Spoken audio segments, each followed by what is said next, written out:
ഫാസിൽ മുഹമ്മദ് സംവിധാനം ചെയ്തിട്ടുള്ള ഫെമിനിച്ചി ഫാത്തിമ എന്ന സിനിമ കഴിഞ്ഞ തവണത്തെ ഇന്റർനാഷണൽ ഫിലിം ഫെസ്റ്റിവൽ ഓഫ് കേരളയിൽ ഉണ്ടായിരുന്ന പ്രധാനപ്പെട്ട ഒരു മലയാള സിനിമയായിരുന്നു. അവിടെ ഒന്നിലധികം പുരസ്കാരങ്ങൾ സ്വന്തമാക്കിയ സിനിമ ഈ അടുത്ത് കോഴിക്കോട് സമാപിച്ച റീജിയണൽ IFFKയിലും പ്രദർശിപ്പിക്കപ്പെട്ടിരുന്നു. പേര് കേൾക്കുമ്പോൾ തന്നെ ആർക്കും മനസ്സിലാക്കാൻ പറ്റുന്നത് പോലെ വളരെ പൊളിറ്റിക്കൽ ആയിട്ടുള്ള ഒരു സിനിമയാണിത്.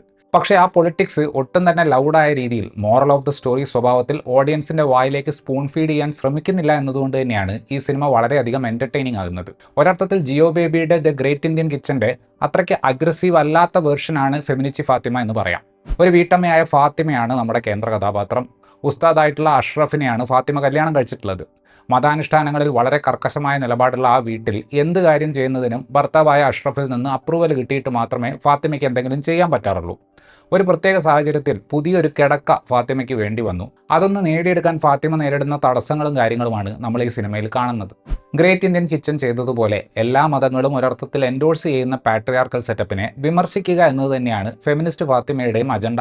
എന്നാൽ ജിയോ ബേബി ആ ഒരു കാര്യത്തെ കുറച്ചുകൂടെ ബോൾഡായും ഷാർപ്പായും നായികയ്ക്ക് വേണ്ടി നമ്മൾ കൈയടിക്കുന്ന പ്രതിഷേധത്തിന്റെ സ്വരമുള്ള രീതിയിൽ ട്രീറ്റ് ചെയ്തപ്പോൾ ഫാസിൽ മുഹമ്മദ് ഉപയോഗിക്കുന്ന മാർഗം ഇത്തരത്തിലുള്ള പഴഞ്ചൻ ചിന്താഗതിയുള്ളവരെ നോക്കി ചിരിക്കുക എന്നതാണ്. വളരെ ഗ്രാൻഡായിട്ടുള്ള ക്ലൈമാക്സ് പരിപാടിക്ക് പോകാതെ ചെറിയ ചൂടുവെപ്പുകളിലൂടെയും മതമൗലികവാദികളെ വേണമെങ്കിൽ നിശബ്ദരാക്കാൻ പറ്റുമെന്നൊരു രീതിക്കാണ് ഫെമിനിച്ചി ഫാത്തിമ കാര്യങ്ങൾ പറഞ്ഞു വെക്കുന്നത്. ടെക്നോളജി മാറുന്നതനുസരിച്ച് സ്വന്തം സൗകര്യപ്രകാരം മതത്തെ വളച്ചൊടിക്കുന്ന ഇത്തരക്കാരുടെ ഹിപ്പോക്രസിയും സിനിമ തുറന്നു കാണിക്കുന്നുണ്ട്.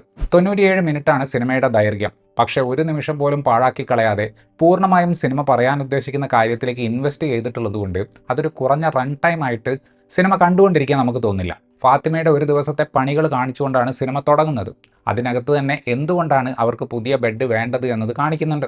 ഈ ബെഡിന് വേണ്ടിയുള്ള ഓട്ടത്തിൽ പല പല സ്ത്രീ കഥാപാത്രങ്ങളെയും സിനിമ നമുക്ക് പരിചയപ്പെടുത്തി തരുന്നുണ്ട്. പലതരത്തിലുള്ള മൈൻഡ് സെറ്റിലുള്ള സ്ത്രീകളെ കാണിക്കാൻ വേണ്ടിയിട്ടാണ് ഇങ്ങനെ കഥാപാത്രങ്ങളെ ഫാസിൽ മുഹമ്മദ് സിനിമയിലേക്ക് കൊണ്ടുവരുന്നത്. ചിലർ പഴഞ്ചൻ ചിന്താഗതിയുള്ളവരാണ്, ചിലർക്ക് തർക്കിച്ച് ജയിക്കാൻ വയ്യ, ചിലർ ചോദ്യം ചെയ്യാൻ കഴിവുള്ളവരെ സൈലൻ്റായിട്ട് സപ്പോർട്ട് ചെയ്യുന്നവരാണ്, തർക്കിച്ച് ജയിച്ചവർ ബാക്കിയുള്ളവരോടും അത് ചെയ്യാൻ പറയുന്നവരാണ്. ഈ തിരക്കഥയുടെ ഒരു ഭംഗി എന്താണെന്ന് വെച്ചാൽ ഇങ്ങനെ പലതരത്തിലുള്ള സ്ത്രീകളെ കാണിക്കാൻ വേണ്ടി വന്നിട്ടുള്ള ഇങ്ങനത്തെ കഥാപാത്രങ്ങൾ അവരറിയാതെ തന്നെ ഈ സിനിമയുടെ ഒരു ചെറിയ വിപ്ലവത്തിന്റെ ഭാഗമാകുന്നുണ്ട്. തീരപ്രദേശത്തിന്റെ പശ്ചാത്തലത്തിൽ വരുന്ന ചെറിയ ബഡ്ജറ്റിലുള്ള സിനിമയാണിത്. ഫാത്തിമയുടെ വീട് തന്നെയാണ് സിനിമയുടെ പ്രധാന കഥാപരിസരം. സ്റ്റാറ്റിക് ആയിട്ടുള്ള ഫ്രെയിമുകളാണ് ഭൂരിഭാഗം സമയത്തും നമ്മൾ കാണുന്നത്. പ്രേക്ഷകനെ ഒരു ഓൺലുക്കറാക്കി നിലനിർത്തുക എന്നതാണ് സിനിമാറ്റോഗ്രാഫിയുടെ ഒരു രീതി. എഡിറ്റിങ്ങിലേക്ക് വരുമ്പോൾ പേസിങ്ങിനൊരു റിതമുണ്ട്. എഴുത്തിൽ വരുന്ന സ്വാഭാവിക ഹ്യൂമറിനെ അത് കോംപ്ലിമെന്റ് ചെയ്യുന്നുണ്ട്.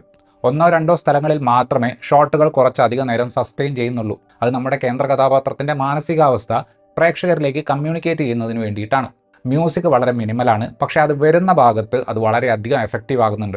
ഷംല ഹംസയാണ് ഫാത്തിമ എന്ന കഥാപാത്രത്തെ അവതരിപ്പിച്ചിട്ടുള്ളത്. വളരെയധികം ഒഴുക്കുള്ള ഒരു പെർഫോമൻസ് ആയിരുന്നു അവരുടേത്. തീർത്തും നിസ്സഹായായ അവസ്ഥയിൽ നിന്ന് കാര്യങ്ങൾ സ്വന്തമായി ചെയ്യാൻ തുടങ്ങുന്നത് വരെയുള്ള ഒരു ജേണിയാണ് ഈ സിനിമയിൽ ആ കഥാപാത്രത്തിനുള്ളത്. ആ ഒരു ട്രാൻസിഷൻ വളരെ അനായാസം വിശ്വസനീയമായ രീതിയിൽ ഷംല സ്ക്രീനിൽ അവതരിപ്പിച്ചിട്ടുണ്ട്. ഡയലോഗ് ഡെലിവറി എല്ലാം ഓൺ പോയിന്റ് ആണ്.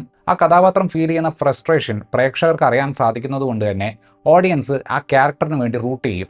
സമീപകാലത്ത് കോഴിക്കോട് സ്ലാങ് വളരെ രസകരമായി മെയിൻ സ്ട്രീം സിനിമയിൽ ഉപയോഗിക്കുന്ന ഒരു നടനാണ് കുമാർ സുനിൽ. പുള്ളിയുടെ എനിക്ക് ഏറ്റവും പ്രിയപ്പെട്ട പെർഫോമൻസ് ജിയോ ബേബി ഒരുക്കിയ ശ്രീധന്യ കാറ്ററിംഗ് എന്ന സിനിമയിലുള്ളതായിരുന്നു. മുഖ്യധാര സിനിമയിൽ പുള്ളിയെ എല്ലാവരും ഓർത്തിരിക്കാൻ സാധ്യതയുള്ള ഒരു കഥാപാത്രം 18+ എന്ന സിനിമയിൽ നസ്ലന്റെ അച്ഛന്റെ റോളായിരിക്കും. ഈ അടുത്ത് പുള്ളി കോലാഹലം എന്ന സിനിമയിലും ഒരു ചെറിയ വേഷം ചെയ്തിരുന്നു. ഈ സിനിമയിൽ ഫാത്തിമയുടെ ഭർത്താവിന്റെ റോൾ ചെയ്തിട്ടുള്ളത് കുമാർ സുനിലാണ്. വളരെ എക്സ്പ്രസീവ് ആയിട്ടുള്ള ഒരു തരം ഹ്യൂമർ പരിപാടി പുള്ളി തൻ്റെ പെർഫോമൻസുകളിൽ ഉപയോഗിക്കാറുണ്ട്. ഈ സിനിമയിലെ കഥാപാത്രം അയാളുടെ സ്ത്രീവിരുദ്ധമായിട്ടുള്ള ചിന്താഗതിക്ക് പരിഹസിക്കപ്പെടേണ്ട ഒരു കഥാപാത്രമാണ്.